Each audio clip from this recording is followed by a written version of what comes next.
Hey there, welcome to Coffee with Connie. I'm Connie Fuchsa with Foot Title Group, coming to you a little bit later this morning than I usually do.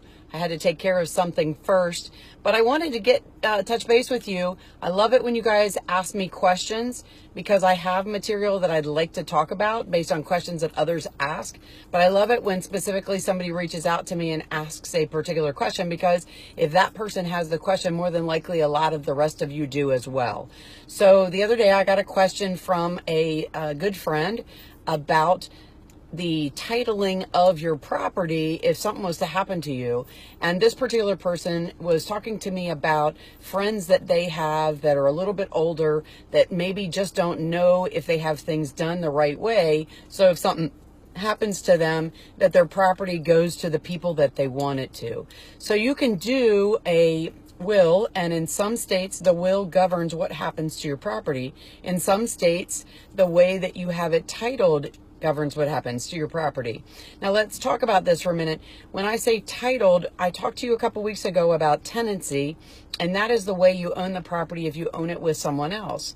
But if, so let's say, for example, you own a piece of property with your spouse and your spouse passes away, and then you own the property all by yourself after that, what do you do to make sure that the property is owned by who you want it to if something happens to you and there's no one else left on the title? Where does it go? What happens to your home? And there's different ways you can do it. In different states, as I said, it's regulated in different ways, so you need to check in your particular state how that would take place. In some states, the will would govern what happens. In other states, it doesn't have to be the will. It is who is listed in that person's estate. The one thing I do want to tell you is there's a couple things you can do in advance if you want to make sure that the property is going to a specific person. You can add that particular person to the ownership of your property. Now, let's say that you have a couple different homes and you're the only owner on two different homes and you have two children, and you want to make sure that one child gets one home and the other one gets the other. Add them to the ownership.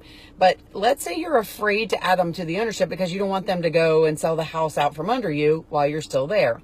There's something called a life estate where you can set up that as soon as something happens to you, that person owns that property and they are listed on the deed.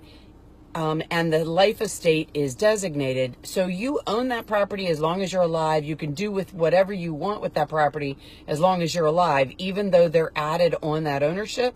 But as soon as you pass, that property goes automatically to them. So it's a good tool to understand, to make sure, when I say tool, to make sure that your property goes exactly where you want it to if something happens to you. Obviously, you can handle it in your will as well. You want to make sure that those directions are taken care of.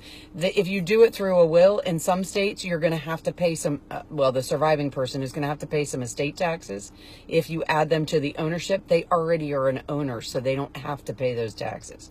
And then there's other ways you can do it through a trust and other types of things. I am not an attorney, so I'm not going to sit here and give you legal advice, but I am going to tell you that there are some different options and there's some things you should look at if you're a sole owner of a property and maybe you're a little bit older and you want to make sure that you are having that property go in the direction you want it to if something happens to you. So as always, I like to try to give you some information that maybe spurs another question, maybe answers a question for you, or maybe spurs a conversation, because there's so many different nuances with respect to real estate that we want to make sure that you know where the professionals are to ask the right questions.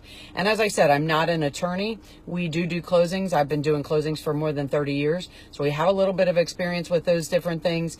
But if I don't have the answers, we have a lot of professionals we work with in other arenas in the real estate market that can help us get those answers for you and get things taken care of. So as I said, I love getting questions from you guys, so feel free to reach out and let me know about things you don't understand or maybe that you have a question about. Message me privately if you don't want to talk in the crowd.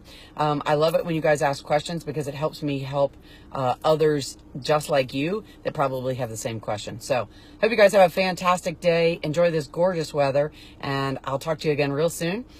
Thanks so much for tuning in to Coffee with Connie. I'm Connie Fuchsa with Foot Title Group, where we protect your home ownership. Have a fantastic day, guys, and I'll talk to you soon. Bye-bye.